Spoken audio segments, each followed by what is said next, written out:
بني حصاد الرصاص أتاه فما من مغيث ولا من عزاء. Peygamber sünnetlerinden kardeşler, erten şahırlarından turup aşırmak sünnetli kardeşler.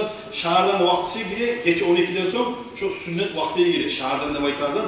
Ama tek akşamdan akşamaya koyuyorsan başka olan zaman yok. Bu Peygamber'in sünnetini koyulan olursan da. Orzanı açan zamanda orzanı namaz çakır bitti. Bir daha 5 muğlardan mesela bu çırak bulagan görsete mesela. Tek Peygamber sünneti zaten orada çakma başlanıp tez algasan açmak Peygamber sünneti. Orzanı açan vakti de, açkan sonunda şu vakti de lattasıydı dua arkadaşlar. Dua etmek, onun için orzanı açınca da dolarız götürüp az zaman bir sıkıntılar dua etseniz de çok orzanı açıp bir daha dua etseniz orzanı kabul etsin de, namazı kabul etsin, sizin artanağınızın ne varlığına kabul etsin de baytıp tilemek kardeşler latta yaxşı olacak. Adam cünüp bol kaldımsa, yadamsa kapından geçi yattımsa, eti namaz bolğançada kirinmek, şu da sünnet. Boştu koy. Bir yuxla kaldın, mesela etten gün çıkanda kirin kaldın. Ondan başka orzanın bozulmayı seni tek sünnetlerinden izattır. Kapından dolansan, sırası namaz çakırgança kirinmek, şu sünnet kardeşler. Ramazan ayında sünnet, köp salar etmek, adamların orzasını açtırmak sünnet. Kur'an köp okumak sünnet, zikrlar köp etmek sünnet.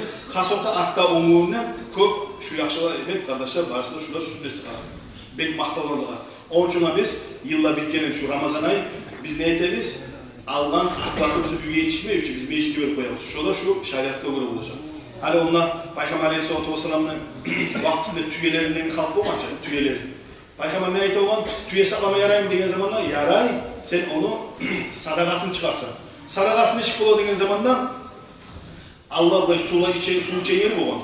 Onunla vargan zamanda şu tüyelerin yanına pakırlar barıkalı olan. Neydi? Sütke umut etti. Peygamber vaktisi neydi olan? Prema şu suda arküde savup şu pakırda beri koyuyor şu. Bu bir yani. İkincisi elbette neşti maşini az zamanda versen unmak varken kılayım, yememek varken kılayım bu açılar. Şu tüyende Peygamber Aleyhisselatü Vesselam şu sadakası da adam komşuna sen tarif olsa arkasını havlu etmek. Bu biriyle de varken emlese tüyeni vermek şu da kardeşler tüyenin sadakası. Bu bir yani. İkincisi yani şundan gelip bizim adatımız, bizim Allah'ımız ne dedi? Cuma günü savulan sütünü analar esin de mi? Üge giymeyin şunu. Cuma günü sütünü komşulara, olağa ölecek. Şurada şundan gelmez kardeşler. Cuma geçelim.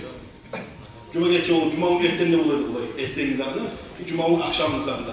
Şuradan geleceğiz kardeşler. Onun için habbazetiyiz. Bensiyalarınızı, akıllarınızı Ramazan ayı Allah-u Teala salacağımız varımızın meşitke. Şu adam doğru inşallah sünneti yürütmek için.